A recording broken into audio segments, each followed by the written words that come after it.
அனைவருக்கும் வணக்கம். பீமா வாஸ்து சேனல் சார்பாக அனைவரையும் வரவேற்கிறோம். நம்ம இந்த சேனலில் நிறைய விஷயங்கள் நம்ம பார்த்துட்டு வரோம். வாஸ்து குறித்து, சிவில் இன்ஜினியரிங், கன்ஸ்ட்ரக்ஷன்ஸ் விஷயமாகவும் இதை இப்போ நிறைய விஷயங்களை பற்றி நம்ம டிஸ்கஸ் பண்ணிட்டு வரோம். இப்போ ரீசெண்டாக ஒரு நபர் என்ன கேட்டாருன்னா, இது சிவில் இன்ஜினியரிங் சம்மந்தப்பட்ட விஷயங்கள். அதாவது எர்த் பீமுக்கு கீழே செங்கல் அடுக்கி அதுக்கு மேலே எர்த் பீம் போடலாமா அப்படின்றது அவரோட சந்தேகம். அவர் வீடு கட்டிக்கிட்டு இருக்காராம், அது பக்கத்தில் அந்த மாதிரி பண்ணிக்கிட்டு இருக்காங்க. அந்த மாதிரி நம்மளும் செய்யலாம் அப்படின்னு சொல்லி அவங்களோட கான்ட்ராக்டர் சொல்கிறாரு. இது சரியாக இருக்குமா அப்படின்னு சொல்லி அவர் கேட்குறாரு. ஓகே, இதை பற்றி நம்ம இந்த செஷனில் நம்ம என்னன்னு பார்க்குறோம். இது சரியா தப்பா அப்படின்றத பற்றி அனலைஸ் பண்ணிடுவோம். ஓகே, நம்ம சேனலை சப்ஸ்கிரைப் பண்ணாமல் பார்த்துக்கிட்டு இருந்தாங்கன்னா சப்ஸ்கிரைப் பண்ணுங்கள்.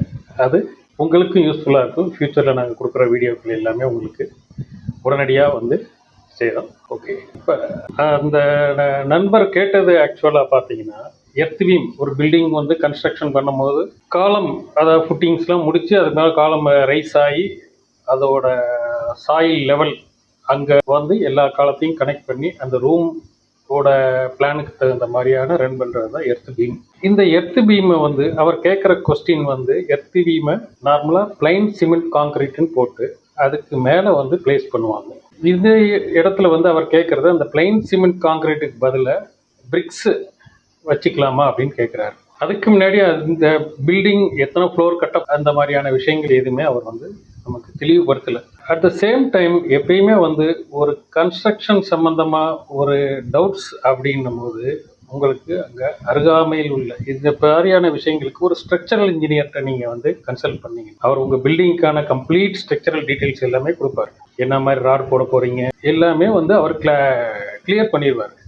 எத்தனை ஃப்ளோர் பண்ண போகிறீங்க, அந்த மாதிரியான விஷயங்கள், என்ன லோடு வரப்போகுது, அது 2 வே ஸ்லாப்பா 1 வே ஸ்லாப்பா, இந்த மாதிரியான விஷயங்கள் எல்லாத்தையுமே ஸ்ட்ரக்சரல் இன்ஜினியர் கிளியர் பண்ணிடுவார். இதை நான் ஏன் சொல்கிறேன்னு கேட்டிங்கன்னா, ஃபாரினில் பார்த்தீங்கன்னா ஒவ்வொன்றுக்கும் தனித்தனி ஆளுங்க தான். பேஸ்மெண்ட் இன்ஜினியர்னா அவர் பேஸ்மெண்ட் மட்டும்தான் பண்ணுவார். அது முடிஞ்சோன்னா அவர் வேலை முடிஞ்சு அதுக்கப்புறமா சூப்பர் ஸ்ட்ரக்சர் பண்ணுறதுக்கு வேறு டீம் வந்துடுவாங்க.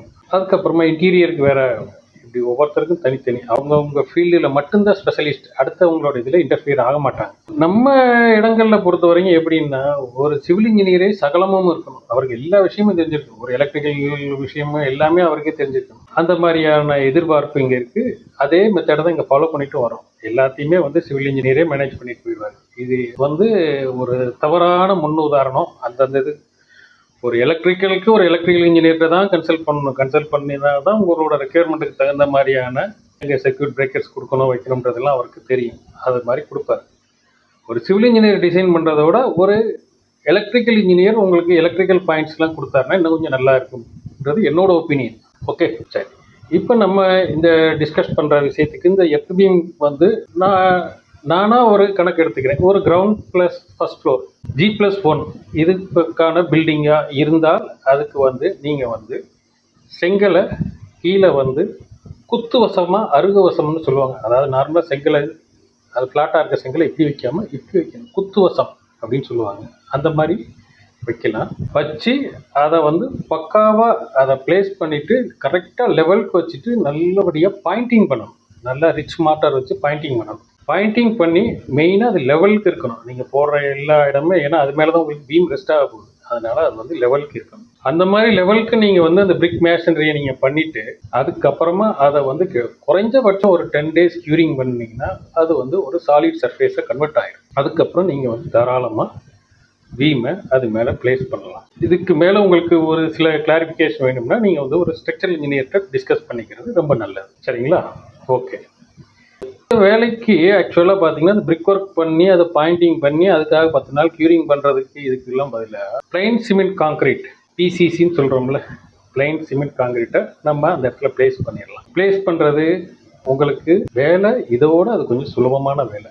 என்ன அதில் மெயினாக பார்க்கணும்னா, 20 mm அக்ரிகேட், 3/4 இன்ச்சு ஜல்லி, 20 mm அக்ரிகேட், 1.5 இன்ச்சு ஜல்லி, 40 mm அக்ரிகேட் தானே இருக்கணும். ஆனால் நம்ம ஆக்சுவலாக மார்க்கெட்டில் கிடைக்கிறது பார்த்தீங்கன்னா அது என்ன சொல்கிறது, 1.5 இன்ச்சு ஜல்லியாக இருக்குது. அது பார்த்தீங்கன்னா 5 இன்ச்சு இருக்கும், 6 இன்ச்சு இருக்கும், 7 இன்ச்சு இருக்கும். இந்த மாதிரி பெரிய ஜல்லியாக தான் மார்க்கெட்டில் வரும். அந்த மாதிரி ஜல்லியை வச்சுக்கிட்டு நீங்கள் என்ன தான் கரெக்டாக ரேஷியோவை யூனிட் பாக்ஸில் போட்டுக்கிட்டு வச்சு நீங்கள் எல்லாம் பரட்டினீங்கனாலும் உங்களுக்கு கரெக்டாக ப்ராப்பராக மாட்டர் மிக்ஸ் ஆகாமல் பெரிய வாய்ஸ் உங்களுக்கு அதில் ஃபார்ம் ஆகும்.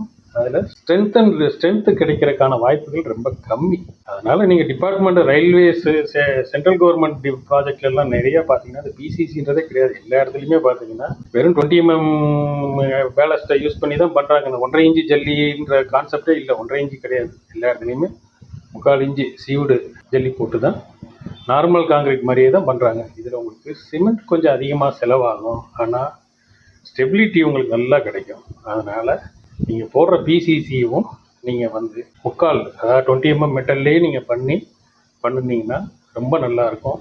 சைடு ஹீட்லாம் வச்சு கரெக்டாக இப்போ 6 inches டெப்த் வேணும்னா சைடு ஒரு சக்கையை வச்சிங்கன்னா கரெக்டாக 6 inch இருக்கும். 6 inchuக்கு அந்த காங்கிரீட்டை ரன் பண்ணி நல்லா க்யூர் பண்ணி வச்சு பண்ணிங்கன்னா நல்ல ஹார்ட் சர்ஃபேஸ். ஆக்சுவலாக எர்த்வீமை வந்து ரெஸ்ட் பண்ணுற இடம் வந்து ஒரு ஹார்ட் சர்ஃபேஸாக இருக்கணும். அதுக்காக போடுறது தான் உங்களுக்கு இந்த பிசிசி அந்த மாதிரி இருக்கும். ஓகே, இது வந்து அவர் கேட்டதுக்கான பதில் ஓரளவுக்கு இதில் கிளியர் ஆகிருக்குன்னு நினைக்கிறேன்.